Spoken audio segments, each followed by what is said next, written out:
예전의 삶으로는 절대 돌아올 수 없을 겁니다. 안녕하십니까. 드라마 블랙스입니다. 오늘 회차에서 백혜진은 가선영이 보낸 킬러의 손에 죽을 뻔한 김영란을 온몸으로 구해내고 대신 칼에 맞아 쓰러지는 그야말로 충격적인 엔딩을 맞이했습니다. 그녀가 정말 영란의 편이었다는 사실이 가장 비극적인 방식으로 증명된 순간이었죠.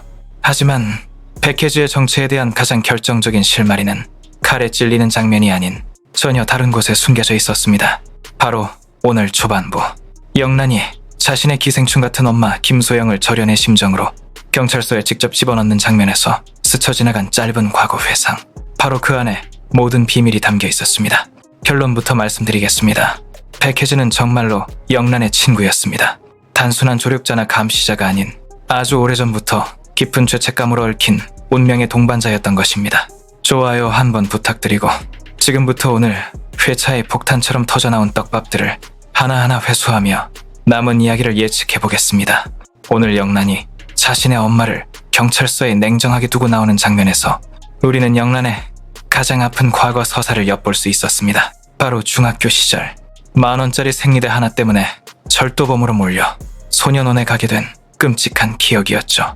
당시 영란은 돈이 없어 생리대를 집었다가 도로 내려놓았지만 그동안 편의점에서 사라졌던 다른 물건들의 값까지 모두 뒤집어 쓰고 억울한 옥살이를 해야 했습니다. 심지어 친엄마라는 사람은 그냥 소년원 들어가라며 딸의 손을 놓아버렸죠. 사실상 영란은 아무것도 훔치지 않았던 것입니다. 바로 이 장면이 그동안 베일에 쌓여있던 백혜지라는 인물의 모든 행동을 설명하는 마스터키였습니다. 생각해보면 그동안 백혜지는 이상할 정도로 물건을 습관처럼 훔치는 듯한 묘사가 여러 번 등장했습니다. 처음에는 그저 엉뚱하고 예측 불가능한 캐릭터성을 보여주는 장치라고 생각했지만 이것이야말로 작가가 심어놓은 가장 소름 돋는 복선이었습니다. 그렇습니다. 중학교 시절 영란에게 누명을 씌웠던 그 사라진 물건들은 바로 어린 백혜지가 훔쳤던 것들이었습니다. 여기서 우리는 좀 더 과감한 추측을 해볼 수 있습니다. 백혜지는 아마도 가성호 회장의 죽은 딸 가이림과 같은 보육원 출신의 친구였을 가능성이 매우 높습니다. 그리고 당시 백혜지에게는 마음의 상처로 인한 도벽, 즉 물건을 훔치는 버릇이 있었던 것으로 보입니다. 백혜지의 나이는 1998년생으로 영란이 소년원에 가던 시점과 가이림의 나이를 역산해보면 흥미로운 가설이 성립됩니다. 당시 친하게 지내던 보육원 언니 예림이 어떤 이유로 곁을 떠나게 되자 그 빈자리를 채우지 못한 어린 백혜지가 도벽으로 그 상실감을 채우려 했을 수 있습니다. 그리고 자신의 서툰 행동 때문에 애꿎은 친구 영란이 전과자가 되는 것을 보며 평생을 짊어질 죄책감을 갖게 된 것이죠. 그 후 얼마 지나지 않아 예림마저 비극적인 죽음을 맞이하게 됩니다. 성인이 된 백혜지는 예림의 죽음에 의문을 품고 모든 사건의 중심인 가 회장의 집에 가사도우미로 위장 취업했던 것입니다. 그리고 그곳에서 운명처럼 영란과 재회하게 된 것이죠. 이것이 바로 백혜지가 세상에 비밀은 없다며 영란을 위협하는 듯하면서도 결정적인 순간마다 나타나 그녀를 구해주는 이중적인 행동을 보인 이유입니다. 그녀는 영란의 주변을 맴돌며 위험으로부터 그녀를 지키기 위해, 자신의 과거를 속죄하기 위해, 그리고 친구 예림의 복수를 위해 움직이는 죄책감의 수호천사였던 것입니다. 그런데 드라마를 보는 내내 풀리지 않았던 또 하나의 미스터리가 있었습니다. 백혜진은 누군가에게 꾸준히 문자를 보내며 상황을 보고하고 있었습니다.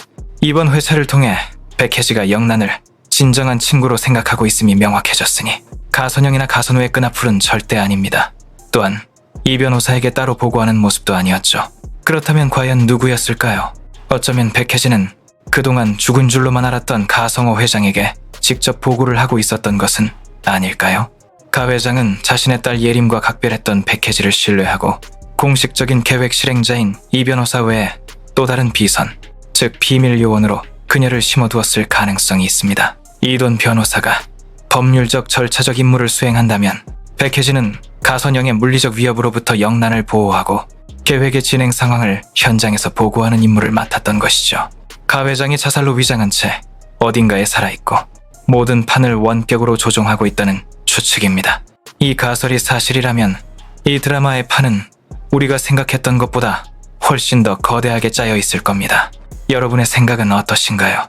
이 드라마의 작가는 기획 의도를 밝히며 실제 외국 대기업에서 벌어졌던 유산 상속 사기극을 모티브로 삼았다고 이야기했습니다. 현실을 기반으로 한 만큼 서사의 개연성은 매우 치밀할 수밖에 없는데요. 다음 주 예고편은 그야말로 충격 그 자체였습니다. 피를 흘리며 쓰러지는 가선영의 모습이 비치며 사실상 그녀의 최후를 암시했습니다. 하지만 이게 끝이 아닙니다. 이돈 변호사는 이제부터는 돌이킬 수 없다고 말하며 김영란이 가선그룹의 공식 기자회견장에 나서는 모습이 나옵니다. 그리고 영란과 이 변호사는 이제 타깃이 가선으로 정해졌음을 암시하는 대화를 나눕니다. 메인 빌런이라 믿었던 가선영이 이렇게 빨리 퇴장한다는 것은 진짜 최종 보스가 따로 있다는 강력한 증거입니다. 오늘 회차에서 아주 재미있는 설정이 하나 공개되었죠. 바로 킬러가 보냈던 화형당하는 잔다르크 엽서입니다. 그 그림처럼 킬러는 실제로 기름을 들고 와 영란을 불태워 죽이려 했습니다. 그렇다면 킬러가 가지고 있던 또 다른 그림, 편안하게 잠든 듯이 죽어있는 여인의 그림은 바로 가예림의 죽음의 방식을 암시하는 결정적 단서라고 봐도 무방할 것입니다. 과거 회상에서 예림은 가선영과 와인을 마시는 장면까지만 나왔습니다. 아마도 가선영은 와인에 독을 타 예림을 살해했고 이 사건에 지금껏 어수룩한 망나니 행세를 하던 동생 가선우가 깊숙이 개입되어 있을 가능성도 있어 보입니다. 겉으로는 누나에게 휘둘리는 듯 보였지만 실제로는 모든 범죄의 공범이자 어쩌면 주범일 수도 있는 것이죠. 때문에 가선우가 예림의 살해 당시 동영상을 가지고 있었고 가선우가 동영상을 공개하는 것을 막기 위해 가선영은 그를 정신병원에 가두기도 했습니다. 가선우는 오늘 회차 기준으로 3일 뒤면 해외로 도피할 예정입니다. 다음 주 전동미니 킬러에게서 영란을 구해내고 영란과 이 변호사는 해외로 뜨기 직전에 가선우를 잡아내기 위한 총력전을 펼칠 것으로 보입니다. 가선영이 죽었지만 예림의 살해 증거인 가선우가 가지고 있는 예림의 살해 증거인 동영상과 오늘 회차에 나왔던 킬러가 가지고 있던 두 장의 그림 중 한 장은 예고편에 보이지 않았습니다. 사라진 한 장의 그림, 바로 예림의 살인을 지시했던 그림이 사라진 것이죠. 누군가가 그것을 가지고 갔을 것 같은데요. 결국 가선우를 잡아서 동영상을 확보하기 위해 총력전을 벌이는 김영란의 모습이 그려집니다. 드라마가 총 12부작인데 벌써 다음 주에 가선영이 죽는다는 설정은 이 이야기에 우리가 상상하지 못한 거대한 비밀이 아직 남아있다는 반증입니다. 과연 어떤 반전이 우리를 기다리고 있을까요? 앞서 이야기한 백혜지가 영란의 물건을 훔쳤던 친구였다는 가설 외에 저희 시청자분들의 흥미로운 시나리오 2가지를 가지고 왔습니다. 백혜지는 사실 가예림이었다. 가장 충격적이지만 가장 드라마틱한 반전입니다. 사실 가예림은 죽지 않았고 어떤 이유로 신분을 숨긴 채 백혜지로 살아가고 있었다는 가설입니다. 그렇다면 가 회장의 복수는 딸을 죽인 범인을 찾는 것이 아니라 딸의 인생을 망가뜨린 이들에게 모든 것을 빼앗는 처절한 응징이 됩니다. 두 번째 모든 것은 가 회장의 거대한 사기극이었다. 가장 현실적이면서도 씁쓸한 반전입니다. 처음부터 이붓자식들인 가선영과 가선우의 재산을 합법적으로 빼돌리기 위해 약점이 많은 만만한 김영란을 이용했던 것이라는 가설입니다. 이 경우 김영란은 복수의 대리인이 아니라 또 다른 사기극의 피해자가 되는 셈입니다. 과연 진실은 무엇일까요? 백혜진은 과연 살아남을 수 있을까요? 가 회장은 정말 살아있는 걸까요? 이제 단 사회만을 남겨둔 이 드라마, 마지막까지 단 한순간도 눈을 뗄 수 없을 것 같습니다. 오늘 저의 분석 재미있게 보셨나요?